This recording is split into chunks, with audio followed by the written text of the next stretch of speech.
দাবি আদায়ের কর্মসূচি, রাজনৈতিক নেতাদের অতিরিক্ত প্রোটোকল আর তীব্র যানজট সব মিলিয়ে ঢাবি ভর্তি পরীক্ষার দিনে চরম ভোগান্তিতে পড়েন অনেক শিক্ষার্থী। কেউ দেরিতে পৌঁছেছেন, কেউ সঠিক সময়ে কেন্দ্র খুঁজে পেতেছিলেন দুশ্চিন্তায়। এর মধ্যেই তৈরি হয়েছে পাল্টাপাল্টি বক্তব্যের নতুন বিতর্ক।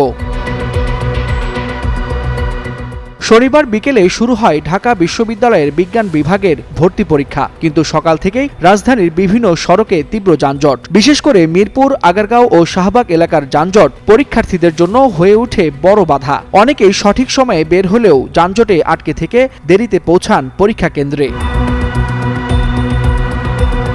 ঢাকা বিশ্ববিদ্যালয় কেন্দ্রীয় ছাত্র সংসদ ডাকসু বলছে, ভর্তি পরীক্ষার কেন্দ্র ও সময়সূচি নিয়ে তৈরি হওয়া জটিলতা নিরসনে তারা একাধিক পদক্ষেপ নিয়েছে। জাহাঙ্গীরনগর বিশ্ববিদ্যালয় ও জগন্নাথ বিশ্ববিদ্যালয়ের ভর্তি পরীক্ষার সময়সূচি জটিলতা, আবার military institute of science and technology MISTর পরীক্ষার সময়সূচিতে মিল। এসব বিষয়ে সংশ্লিষ্ট কর্তৃপক্ষের সঙ্গে কথা বলে সমাধান আনার চেষ্টা করা হয়েছে। এমনকি মেট্রো রেলের ট্রিপও বাড়ানো হয় ডাকসুর অনুরোধে।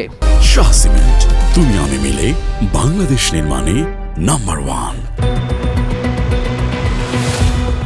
ডাকসু সূত্রে জানা যায়, বিএনপির ভারপ্রাপ্ত চেয়ারম্যান তারেক রহমানের শনিবারের কর্মসূচিতে অতিরিক্ত প্রোটোকলের কারণে রাজধানীর গুরুত্বপূর্ণ সড়কগুলো বন্ধ রাখা হয়। বিশেষ করে মিরপুর আগারগাঁও রুট পুরোপুরি ব্লক করে দেয়ায় MISTর পরীক্ষার্থীদের একটি বড় অংশ সময়মতো ঢাকা বিশ্ববিদ্যালয়ের কেন্দ্রে পৌঁছাতে পারেনি। এর ফলে পরীক্ষা কেন্দ্রে সময়মতো প্রবেশের বিড়ম্বনায় পড়েন শিক্ষার্থীরা। এছাড়াও ডাকসু নেতারা দাবি করেছেন, শহীদ শরীফ ওসমান হাদির খুনিদের বিচারের দাবিতে শাহবাগে অবরোধের কারণে যানজটের সৃষ্টি হলে তারা আলোচনার মাধ্যমে অবরোধ তুলে নিতে ভূমিকা রাখেন। সেই সঙ্গে যারা দেরিতে পৌঁছেছেন তাদেরও যেন পরীক্ষায় অংশ নেওয়ার সুযোগ দেওয়া হয়। ডাকসুর পক্ষ থেকে এমন দাবি জানানো হয় প্রশাসনের কাছে।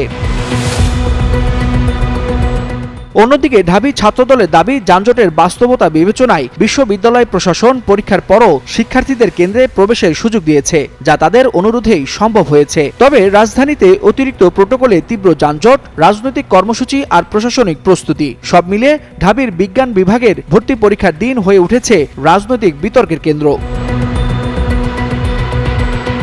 ওয়ালিউল হাসানাত, যুগান্তর নিউজ।